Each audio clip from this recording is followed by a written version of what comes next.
Let me hear what I said Ice Spice. Let me hear what Ice Cube, had to say to Katt Williams in response to his rants on Shannon Sharp's Shay Shay show. Also, I looked at the viewership on that Shannon Sharp interview, bruh. They are at 20 million views for the Katt Williams interview.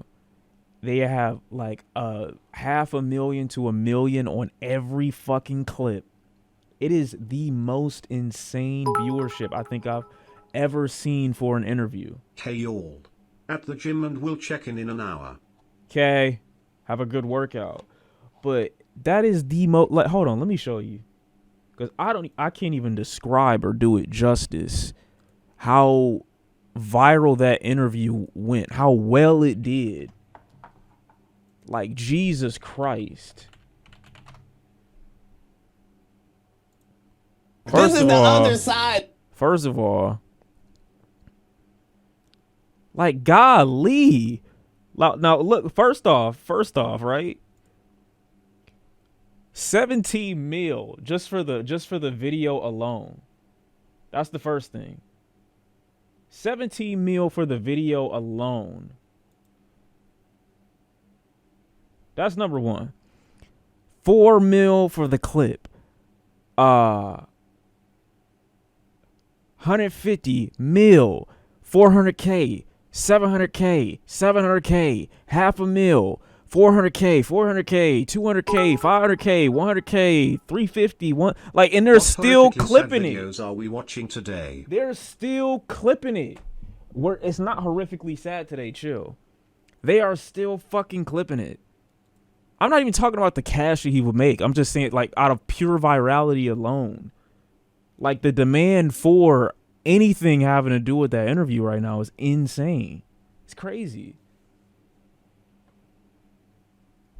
Look, chill. We're not gonna get that deep into the depressing content this stream. Hopefully we'll be all right. What's cracking? It's your homie Ice Cube. We are not homies. Just wanted to address a few things. You know, everybody been. If we homies the can, internet. if we homies, can you loan me like 75 million? My man Katt Williams. You know, first of all, I just want to say, you know, we shot that movie over 20 years ago, so Right.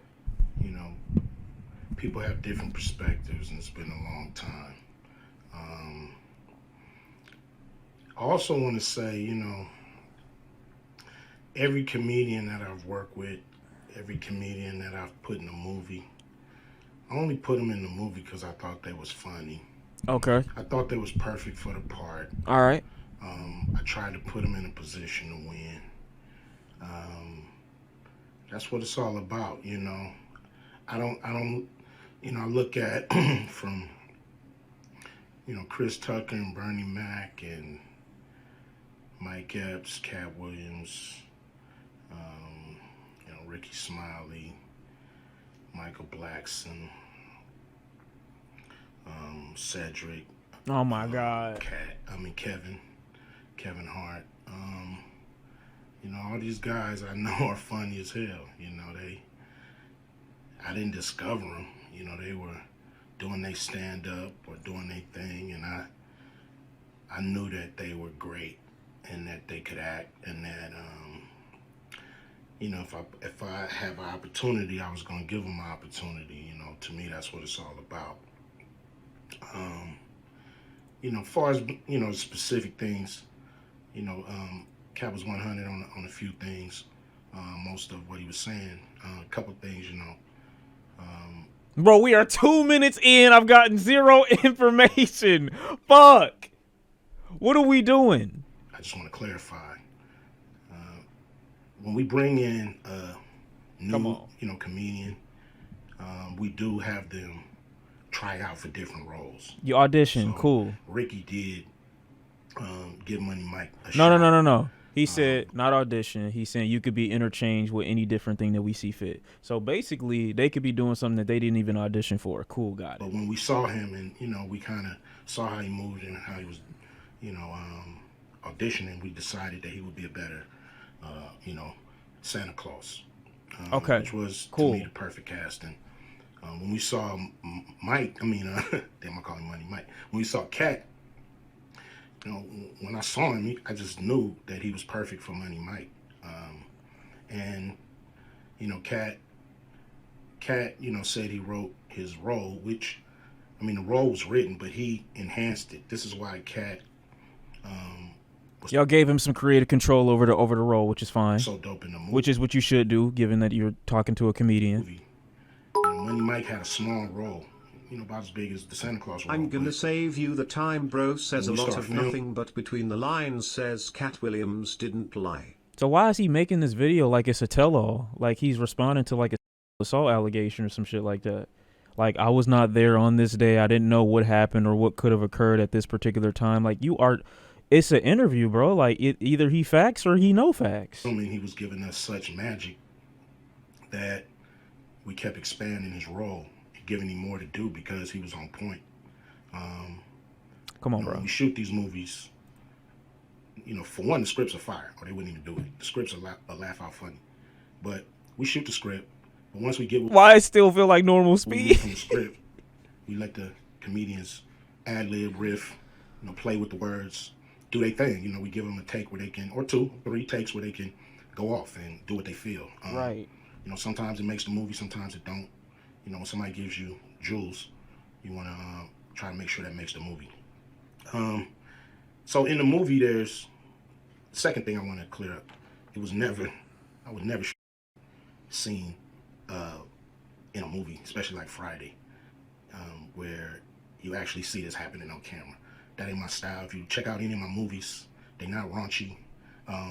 We did a movie called Players Club where the subject matter was a little raunchy, but for the most part, even that, we left it to your imagination. So implied essay is still a form of it. I don't know if he's trying to skirt around it by saying like, oh, it's not technically true because we weren't planning on showing the actual scene of a man getting, assaulted. But if what it is that you're implying within the script, kind of saying leads into that, then it's the same thing.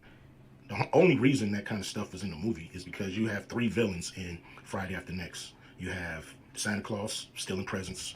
You have Damon, just got out of prison, sweating. But I don't think he ever said it was Ice Cube's like solo decision to include that. Begging Daddy for the rent money. And then you have Money Mike, a pimp that treats his woman, like a property. So Craig is always fighting the villains in the movie, from the Joker Brothers to Debo. And so we already had Craig fighting Santa Claus. And the only real way to get rid of the other 2 villains was to have them go against each other. And the plier joke was always in the script, was never just clearing it up for himself. Yeah, but like you're not like I said before, when you speak longer, it makes you look worse because nobody was really pointing out Ice Cube's play in any of the Katt Williams shit for real. Like he got clipped slightly, but nobody was really highlighting like him as like a major point of contention out of anything that Katt Williams said. He didn't really have to clear anything up. You saying what you're saying about the Players Club, which has scenes in it that imply some type of assault in some capacity, is worse now that you're coming out to deny that you would ever even have a hand in making a scene that would visibly show it, even though you've had movies where it basically implied it. So it don't make you look that much better, you know what I'm saying? He's digging himself into a deeper hole. Yeah, I don't know what it is that he's trying to say here. We would never ever show that. That's not my style if you look at any of my movies. So, that was never a discussion. We, at that point in everybody's career, we would listen to a certain extent, but we wasn't gonna change the movie for any actor.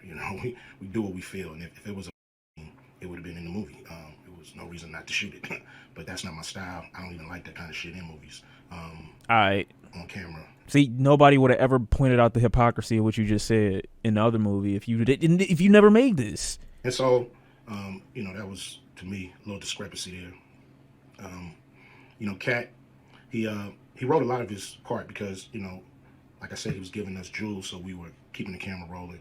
He was coming off the dome. He was coming prepared every day. Okay. To steal the show. That was his mission. And, Facts. That's what he did, with the movie. And it launched his career, And I'm proud of the movie. I'm proud of all the guys who've... So he's saying that role that Katt played is what launched his career in that one movie. Come through, Acute Vision production and went on to do bigger and better things. And look, a lot of people are talking about pay and how much they was paid on these movies that were extremely low budget. Most of these guys work a couple of days, and when you're doing a movie, there's over 100 people working on a movie that need to get paid. Most of them got to get paid every day. And there's pre-production and post-production. Even after you finish with the actors, you got to pay editors and sound people. And my movies are all about quality. So why are you talking like he accused you of something, though? The money go up on the screen. I'm not giving you no bullshit. I'm not giving you no low budget, shit you can laugh at because it's so cheap. How do we have grown men playing these chatter gossip exposing games? Y'all are 50 plus. We should expect this noise from influencers like Arden Ross and Neon and the rest. Those dorks, not people who are supposed to be respected. I would disagree. Because generally when you have situations like this, when you get to a later age in life, a lot of people just start saying fuck it. A lot of grievances and shit that you held onto and held inside and overlooked over the years, you might just get fed up seeing it over time. Like when you're young and you're bright-eyed, you don't really have a reason or an incentive to go, you know what I'm saying, at everybody because you still have goals. You focus mainly on your own thing. But when you sitting down or you sitting at the top and you overlooking everything that's going on and you looking back at your own life and the shit that you've had to go through to get to where you are, or the shit that you've maybe denied or been denied because of your stance on certain shit, I don't see a reason why you wouldn't come out and be like, you know what, fuck these niggas, bro. Fuck this shit. I'm tired of keeping my mouth shut. I need to let people know. I don't want to go to my grave with this information. I don't want him going to his grave or nobody going to their grave thinking that this nigga was a decent guy, because it's just not true. And I can't speak to the motivation for Katt Williams, but I understand why at a later age something like this will come out. The money on the screen. And so any actor that's mad at what they got paid, especially saying it when you get older, because you're more articulate 9 times out of 10 and have the better words and information to describe your discrepancies and how you feel about shit like that, as opposed to when you're younger, you might just lash out at anybody. Just look at what you was doing. Look at where your career was at the time. Take a look at where it is now. And Friday has something to do with that, I believe. And I put a lot of people in movies, but they ain't never put me in a movie. So you can take that for what it's worth. You know what I'm saying? I've given a lot of these guys opportunities. And I still act, so I'm waiting for a call. I ain't got to produce everything or write everything. I got love for all the comedians that I've worked with. Got, much love for Katt. He spoke up for me a lot. And I just wanted to be clear and clarify some things. And shit, man. I hope y'all have a good 2025. You could have did this in a single tweet, though, bro. I'm going to be honest. That was 10 minutes that I cannot get back, that nobody can get back. And you could have just tweeted, I don't condone that. Or he could have just said nothing. They in the comments saying that he yapping. They in the comments saying the video made them sleepy. They in the comments saying, I've never seen one interview garner so many reactions. This is also true. I've never actually seen that before. Like I said, this is probably one of the most viral interviews I've witnessed in a long, long time. This is Faison Love's reaction. I'm assuming that this is new. Yeah, it has to be new. What did he have to say? Because he got, some pretty bad insults. Says the most overrated comedian of all time. Katt Williams. Definitely overrated. Wait, what did he say? When it comes to comedians, right, who would you say is the most overrated comedian of all time? Katt Williams. Damn. Definitely overrated. But as a comedian, though, you feel like he overrated? Oh, yeah. Oh, way overrated. Way. Damn, cuz. It's all mouth and no product. No product. What do you mean by that? Movies. Really? Where's a successful TV show? So that's the measure? He did the stand-up, okay. He did 19 of those. If you're a comedian, your product is your stand-up. So what do you mean he has no product? I'm confused. So where's he great at? Stand-up? Greatness is consistent. Oh my God, I gotta clip that somehow. That has to be like, this has got to be in like a new reaction meme or something like that, please. This with no dialogue is insane. That's hilarious. Why? That's amazing. I don't know what I'm going to use that for, but I'm going to use it for something. That's crazy. Rick James did have "Give It to Me, Baby," and that's it. He had teardrops. He created. He brought forth Tina Marie, the great Tina Marie. Okay. He's changing his measurements for what product is, though. So in one breath, he's saying product is movies, TV shows. Other breath, he's saying, who did you put on, essentially? What great has he done since Pimpin' Chronicles? That stand-up is just one part of the and he got stand-up, TV, movies. He said Eddie? Like Eddie Murphy? Is one part of the It's not. You don't have to be in the movies to be a successful comedian. and he got stand-up, TV, movies. That's a complete artist. If you did a stand-up special 20 years from now,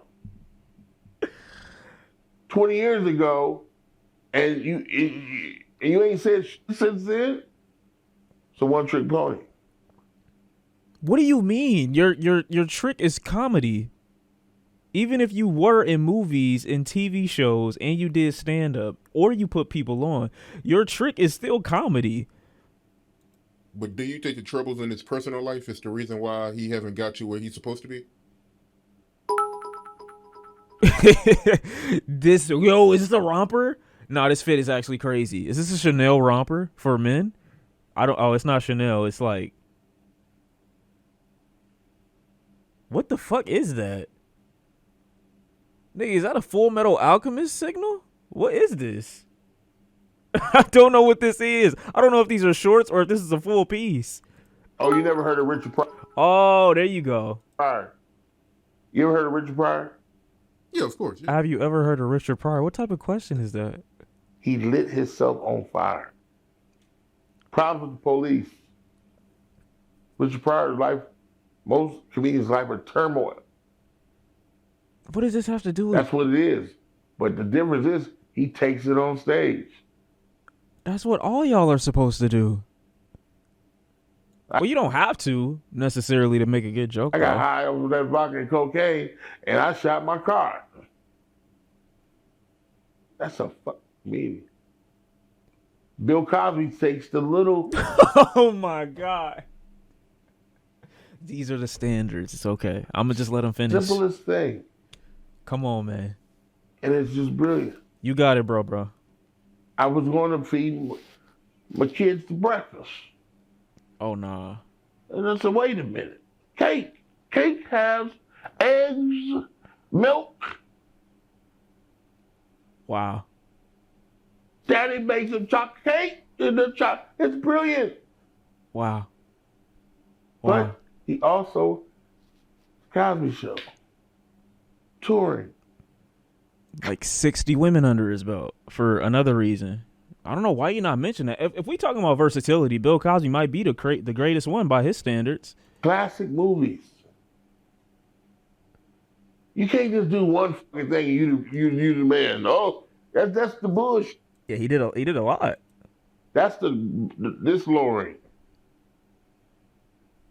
That's like me going to. That's like me saying the guy who made Wicker Rap is the best rapper ever. A Wicker Rap is God. What it is. That's the GOAT. He made the Wicker Rap. I'm so lost.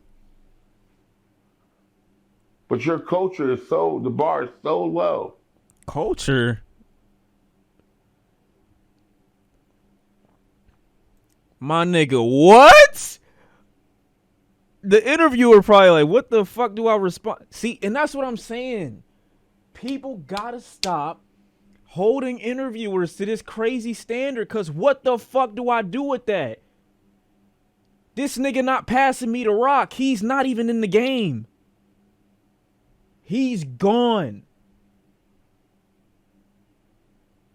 I'm looking at this like interview over at this point. Did you just drop the mic? I'm lost. What's going on, man? Are you good? All right, let's see what Ludacris got to say.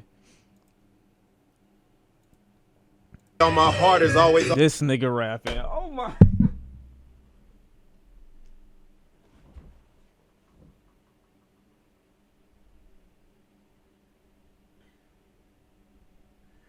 Yo, get out!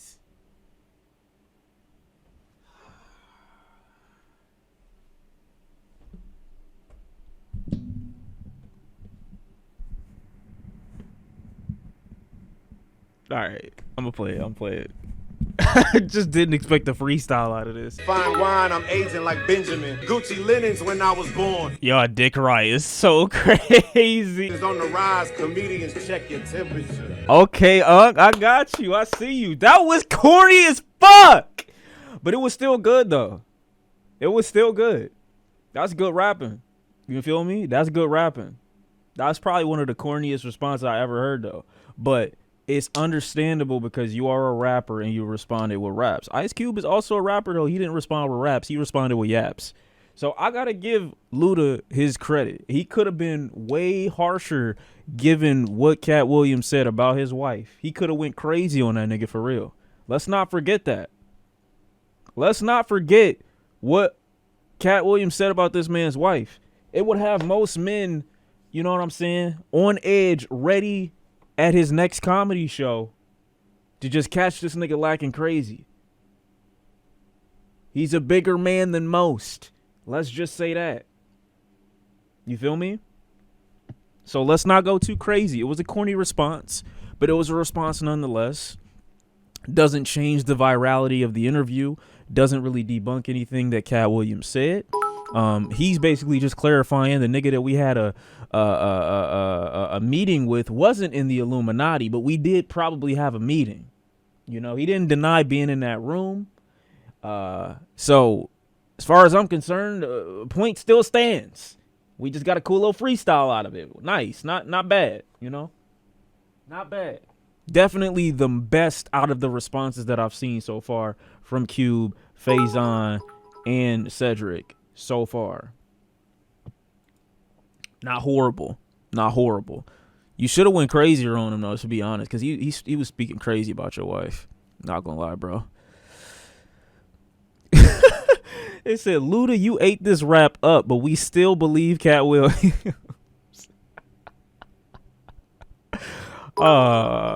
Hey, man, everybody get a dub, man. Everybody get a dub for that. What up, Sean and chat? After seeing the interview more, it's funny how I've heard most stuff, but at the same time, people can only live in their truth. Because the fact that this man mentioned you losing a child as well, this would just have me in all sorts of, you know, it would have me up in arms to a crazy degree. Let's just get into this, the whole internet going crazy, comments that Katt Williams made. Whatever, I can't speak on behalf of the other comedians, but the only thing I can speak for is myself. Katt made some comments on Shannon Sharp's show about when I was on Shannon Sharp was telling him the story of some of the behind the scenes from Friday After Next. Let's start with that. Oh, god damn, nigga, 15? When I went out there, let's just go back. In 2000, I was the host of BET Comic View and in the season 2004. I also worked on this show called Live from LA. That was my first job with BET, and that's where I met Ice Cube, if I'm not mistaken. And Ice Cube was like, man, hey man, I like your work. I want to do some stuff with you. I want to put you in some movies. And Ice Cube started putting me in movies, which really helped my career. I was in All About the Benjamins, of course, when they changed the ending of it, that part. Okay. Not the Santa Claus. And that is the honest God truth. Wait, okay. Then he put me in Friday After Next. And just for clarification, I went out to audition for Friday After Next as Money Mike, not the Santa Claus. Okay. That is the honest God truth. All right. I had no reason to go on there and He said that you signed or abided by a contract that basically said that if you didn't wear a dress, you could never work with Katt Williams again. Respond to the allegations. That's all I want to hear from you. Everything else, whatever, that's his opinion. to go on Shannon Sharp's show and lie about any of that. That's what I auditioned for. Was Money Mike, and I guess the producers, Cube, and everybody saw something different.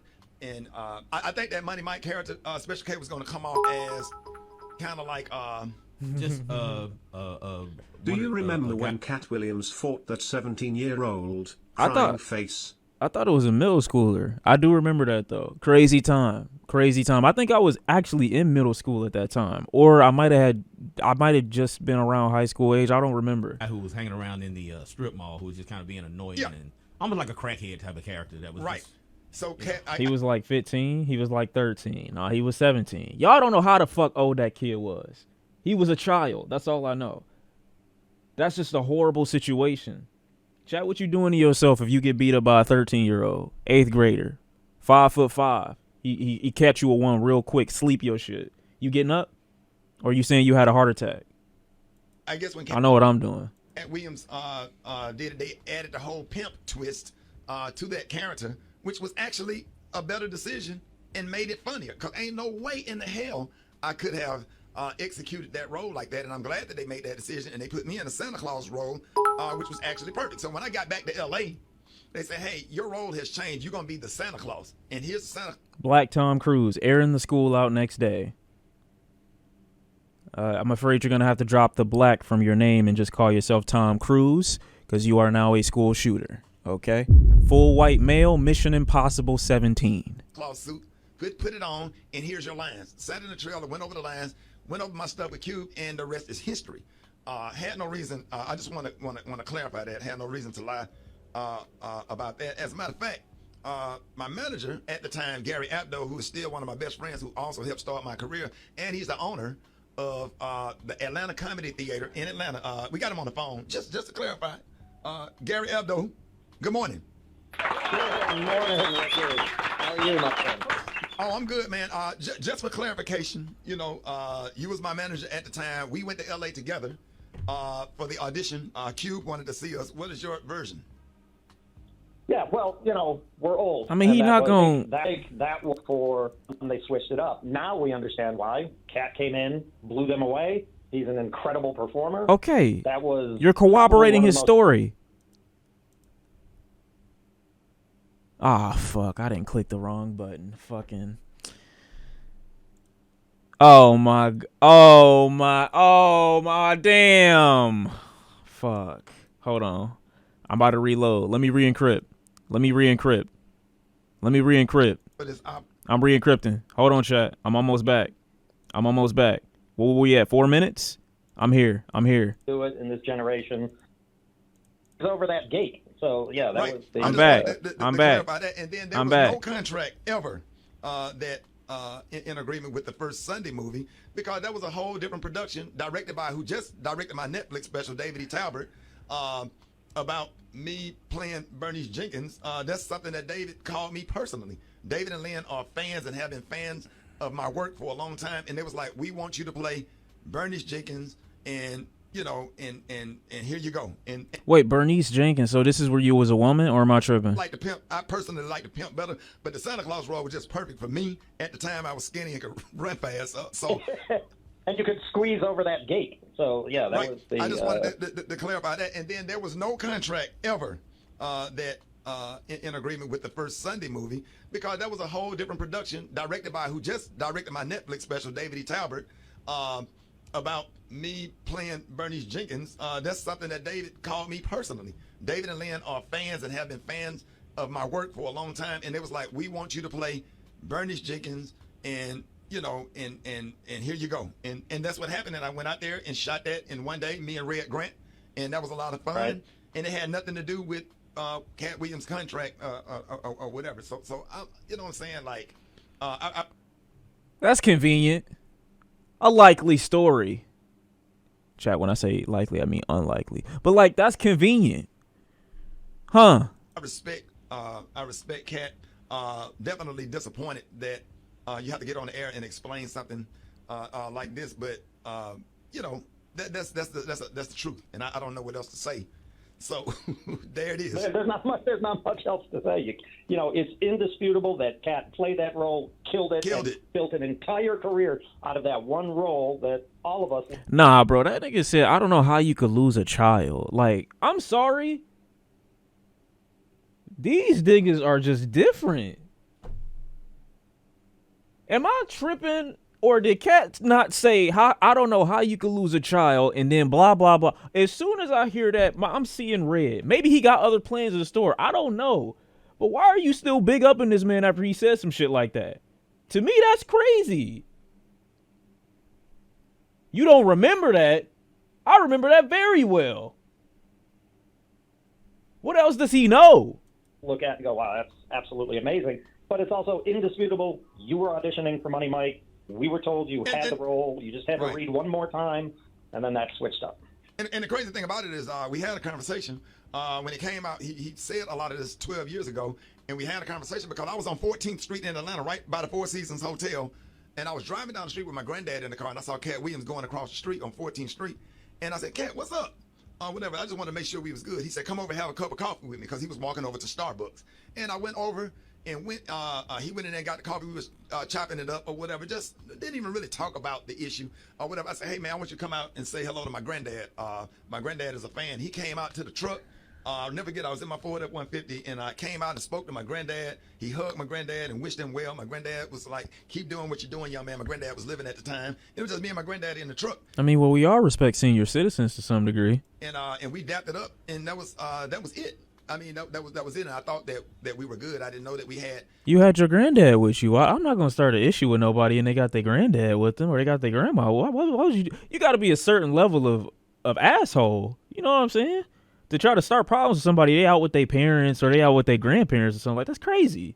You out with your kids. I'm about to press you about a real life issue I got. Of course, I'm gonna act like we good. What are you talking about? Any issues, and if there are any issues, or if there's anything that I've done, not only to Katt Williams, to anybody. I got morals. I apologize, and I'm not perfect. I made mistakes, but I did. You know, that's just the honest to God truth, and I did audition for what I auditioned for, and I'm glad that the producers made that decision. And let me address all of the things with Gary. You can help me out with this because, you know, comedy greats like Flip Wilson played Geraldine, Richard Pryor played some roles on his show, Jamie Foxx played Wanda, Martin played Shanae, I did. Bernice Jenkins, Tyler Perry did. Medea's a lot of. This is everybody's justification for the dress, and for whatever reason, like I said, I feel like we have to at some point do a deep dive on like what the fear of the dress, like, because the dress in the black male entertainment industry, at least from like a semi-conservative point of view to some degree, is like I don't know what version of that it is to another group of people that's like. You see it and it's like, oh my God, this is the worst thing that we've ever seen in the world. But like everybody's justification for why they wore it was basically because they saw everybody else wearing it. Not in my thoughts from what I've heard that it was like a genuinely funny thing. I've never heard of it or saw it as like a genuinely funny thing. I never thought it made a movie funny. Never thought it made it very entertaining. That's just me personally. I don't look at it and be like, oh my God, you gay if you put on a dress or nothing. I'm just saying. Lottery Ticket talk about his career being ruined by wearing a dress in Big Mama's house. Nah, Brandon T. Jackson's career probably got ruined because the nigga just wasn't funny. You feel me? Nigga wasn't funny. And I don't think he's a good actor. So I didn't ruin your career. You're not good. You know, it's just unfortunate. It's just the way the world works. You feel me? Martin on the Martin show was Shanae, and I don't know exactly when Martin stopped airing, but he had a very fruitful career beyond that point, even after the dress. So you can't really say the dress is what made you lose your career. You were also the son of a multi-millionaire minister. Brandon T. Jackson is Wayne T. Jackson's son. Who I believe conducts business in Detroit. I could be wrong at this point. Don't say shit because it might just not be true. Number one, but you also like you're a nepotism baby to some degree. You feel me? So it's kind of like you really had everything handed to you to have a career take off, and you didn't. That's your fault, not the dress. You don't have to say it's always Detroit. I'm just saying, why are there no female equivalent of this phenomenon? Women in drag pretending to be these caricatures of men. I haven't seen many instances of those things happening, but for whatever reason, like I said, I don't think women in the film industry, or just really in a lot of industries, are even viewed in the same lens or taken as seriously, so they get to do things and not have this outrage, at least outside the confines of like sexuality or anything sexual. I can only recall one instance of a girl playing a man, and that's She's the Man with Amanda Bynes, and no one having a problem with it. Like, it was actually an entertaining movie to me when I saw it when I was a kid. But no one does that. Like, it's not really a common trope, you know what I'm saying, for women to do. Cuddy dress outrage comes to mind, sure. I like She's the Man. She's the Man was a cool movie to me. I think it came out, in 06 or some shit like that. I liked it. Comics and a lot. Mulan, I guess that technically counts. A lot of comedy greats. But she's also a cartoon character. Characters for the sake of funny, for entertainment, for the sake of the laugh. And it has nothing to do with nobody's comfortable in the role. Nobody wants to put on a damn dress or comfortable in it, you know. That has nothing to do with my manhood being lessened for trying to play a role and trying to put food on the table for my family. Because it's a prop. I guess Katt Williams things might be just like, if it's not authentically funny or if it doesn't make the movie. I mean, there's probably no instance in where he feels like it's valid, but I feel like it would be valid if you at least felt that it was funny to the role, because as a comedian, like, your artistic standard should be whatever makes this movie the most funny humanly imaginable. And if that requires a dress, then that's where you'd be willing to go. But a lot of these people's responses seem to be, I did it because money, or I did it because this other dude who's also a comedian did it. And when you hear that explanation too, their explanation is this other dude who also did it. That's really all I hear. But it's not that you really need to justify it. You know what I'm saying? It's your business. That's what you decided to do. It's nothing more than a prop. It's nothing more than a way to get laugh. I mean, back in Shakespeare. A way to get what? Shakespeare's time, there were no females playing females' role. Every female role was played by a man. It's just part of an art. When? I'm sorry. Can you repeat that? And trying to put food on the table for my family. Because it's a prop. It's nothing more than a prop. It's nothing more than a way to get laugh. I mean, back in Shakespeare's time, there were no females playing females' role. Every female role was played by a man. It's just part of an art form. It's part of what makes it funny. You bring the funny to it. I wish that a dress has never made a movie funny, though. I'm gonna be honest. It's not a problem though, but it's never made a movie that would have otherwise been funny without it funny to me. I'm sure you remember, people don't know about this, the pilot that you shot for the Kings of Comedy TV show, Bernice Jenkins had a whole sketch with Medea. Yeah, I did a sketch with Medea, me, Earthquake, Tyler Perry, Niecy Nash. We did a thing called The Pew. It's supposed to be like The View, but it was a church-based version of The View, and it was just comedy great to see Bernice Jenkins, the character, and Medea. And I started off doing Bernice Jenkins doing prank phone calls on the Buck Wild Morning Show in Birmingham, which spanned into, hey, I think you should do a character. Women were not allowed to do theater even in Rome and Greece. Yeah, so I don't know why he brought that up. This would be a great character for this role. So we were all in our 30s, late 20s, doing what we had to do in order to be successful. Now that we are older, I'm comfortable in my job in radio. I'm comfortable in the roles that I get. I like how we're dancing around why the dress is so important. I mean, personally, to me, I don't really think it's important. What I think is more important is your priorities as a comedian and what it is you stand for as like an art form. Because in general, me looking at a dress or me looking at like a man playing a woman in a movie, I don't care. It's not that deep to me, bro. Katt Williams is playing a pimp in the movie that caused all this controversy that we're talking about right now. Like, there are significantly worse things that you can be. As opposed to like cross-dressing for a role or a film. If you don't mind being portrayed as a pimp or a killer or, some other shit that any of these niggas have probably played at some point, why are we looking at this like this is the gold standard up here and this one is the one that's gonna make you look crazy? Like, I mean, I get that's what makes more, like, that's what matters to you, but for a lot of these people, they look at it a little bit more objectively, and they're like, okay, well, when I really break it down, you look fucking insane arguing for this point. Things that I get to do, and I just finished a phenomenal comedy special. So the statement about Rickey Smiley is not funny. I've been sold. Katt doesn't even really necessarily say it's important either. He's just pointing out a trend that he noticed mainly. Yeah, but I mean, it's a trend that a lot of these same people played killers at one point. It's the same thing. A lot of niggas confuse the Tyler Perry aspect and address. He preyed on black ignorant comedy, not Hollywood telling him to cross-dress. Bro was on the stage and plays as Medea. Yeah, I started off watching Tyler Perry when he did plays. Like, before the big movie things even came out, like, we were seeing him these straight-to-DVD play movies. And I thought those were usually, if he had to do the whole caricature shit, I thought those were, like, his most funny situations, because we also got to hear the crowd reactions too.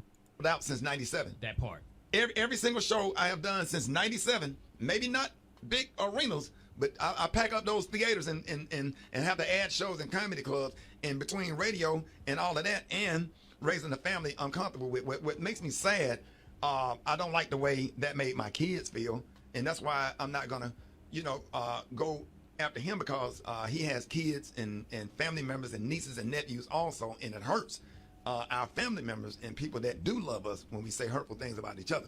So we want to wish Katt Williams the best or whatever. It ain't nothing but love over here just because we don't agree. Arnez J and I had beef. Nah, it ain't nothing. I don't know why you saying that, because it's way worse than what it is that you're describing right now. I'm going to be 100% honest with you, bro. You even mentioning my child, like I said, I don't know, bro. People moving different. They move different these days. For about 20 years, and I end up sitting next to him on a plane. And when I saw him, I couldn't do nothing but grab him and hug him. And we text each other all day on Christmas Day. It feels like we trying to make up. And I guess this is more so Katt Williams' point. I would like to believe that he don't really genuinely see the issue in the dress. It's more about what it is that you're standing on. Like, if he believes that you're being pimped out to do something that you don't really consent to in your heart, but you're doing it because you were that desperate for a bag, then of course he will be the same person to diss your kid. Well, not really diss your kid, but bring up the fact that you have a kid that passed away. Wait for your response, only for you to just big him up. If you're not like the stand on business type of nigga, you're just proving his point. You feel me? For lost time. Two talented people that actually love each other. And Special K. Katt Williams got some comedy dates coming up. He's going to be in Birmingham. Katt Williams is coming to Huntsville. I want y'all to go out and support him. I want y'all to pack those damn theaters and show nothing but unconditional love to him and to any comic that come into our space. Do you believe in selling your soul, Sean? I don't call it selling your soul, even though we're about to say the same thing. I call it like a compromising your beliefs. You know what I'm saying? If those things change over the course of your life, depending upon, you know what I'm saying, a huge financial incentive, and you don't necessarily have to do it, you'd still be okay, or just fine doing what you do, maintaining your own values and beliefs without this financial incentive, then yes, you could say you sold your soul. Birmingham, Huntsville, that's like my area or whatever, where I grew up or whatever. K, you got the dates? Yeah, you got January 12th, Cedar Park, Texas. The 14th, Estero, Florida. The 19th, Huntsville, Alabama. The 26th of January, Tupelo, Mississippi. Y'all go ahead and get on Ticketmaster. Get them tickets. Yeah, make sure y'all go out and see Katt Williams and go out and support him, man. Nah, bro. It's all love over here. It's not all love, gang. Yeah, because it's enough money. He made that very apparent. Money out here for everybody. And you're just making his point more valid. So what we're addressing for everybody that's tuning in, we're just addressing the whole Katt Williams situation. And I'm gonna leave it at that, man, because here's the thing: what we all need to understand. Here's what we all need to understand. What do we got to understand? You know where you've been, but you don't know where you're going, and you don't know who you're gonna need. And I promise to God, if there's anything that he or anybody in his family on his staff ever need, we'll be there. Because I stick up for comics, and we all are not perfect, and we all don't get along all the time. Or whatever. We all have issues, but at the same time, we are all in the same game. I don't agree with all the cues all the time. I go to the conclave and go through different stuff with the bros. Stop it, man. But at the end of the day, stop it, man. Omega Psi Phi, that's friendship. You copping it. Soul. But thank y'all so much for this opportunity to explain this and Rick, let me say something real fast. You confident, nigga, chill. What the fuck? One point in time, you was close to retiring that character, and that shows, that's comedy genius to me. That shows your versatility as an entertainer. And I'm glad, and I think we all can speak for this. I'm glad that you didn't retire Bernice Jenkins, because that's comedy Hall of Fame type stuff, man. So be proud of who you done, what you've done in your career. Is and it? the versatility of your skill, man. That is what it is. Yeah. So if I can say something real quick, Ricky, I've known you since 1992. I've known you since before Bernice Jenkins was born, in essence. And I couldn't be prouder of all the work you've done. You've always worked so hard. Lol, I just realized Katt did a amazing to Kendrick look back. control verse, aka comedic style. Embarrassed smiley face. Yeah, but he actually was dissing niggas. That's the difference here. That's why I say still to this day, the control verse is still one of the most overrated shits in rap history, because nothing actually was said. You know what I'm saying? This time niggas are tuning in and they're like, yo, he said you bitch, basically. Respond. Respond, nigga. He said y'all was in a room by yourself and man's offered you this and you did this. Boom. Respond. This person, respond. This person, respond. And every single person that he called out, response. From Rickey Smiley, from Ice Cube, from Faison Love. I'm waiting on a Steve Harvey response. I'm waiting on a Kevin Hart response. It's just kind of crazy. Hart Part 4 was definitely more aggressive. Yeah, but he didn't say no names. If he would have attached a name to the Hart Part 4, I would agree that like Kendrick would be on there. He would be like, yo, he was one of the ones that really shook up the whole world at this particular moment. And don't get me wrong, the world was shaking up, the world of rap to some degree. But like I said, when you peel back what it is, it's like, okay, nothing was actually said. Nobody was actually dissed. It's just a call out. Like little shit. You know, that's cool too. It's cool. Don't get me wrong. It's cool. But you know what I'm saying? It's levels to these things. Back and watch somebody grow their career to the heights like you have done. So congratulations on everything. Yeah, and the thing about it is we employing people. We feeding, supporting the whole girls' school over in Kenya, doing great things in the community, doing great things with our wonderful national fraternity. And then, you know, the thing about it is it just came at a all right, bro. I get it. You don't want to go at that man. And it's understand. I get it. Especially if he got more in the chamber, bro. If he got more and he tucked some shit, bro, please. You might as well just get that out the way. But if a nigga provoking me and he got shit on me still, he basically saying I'm just waiting on a reason.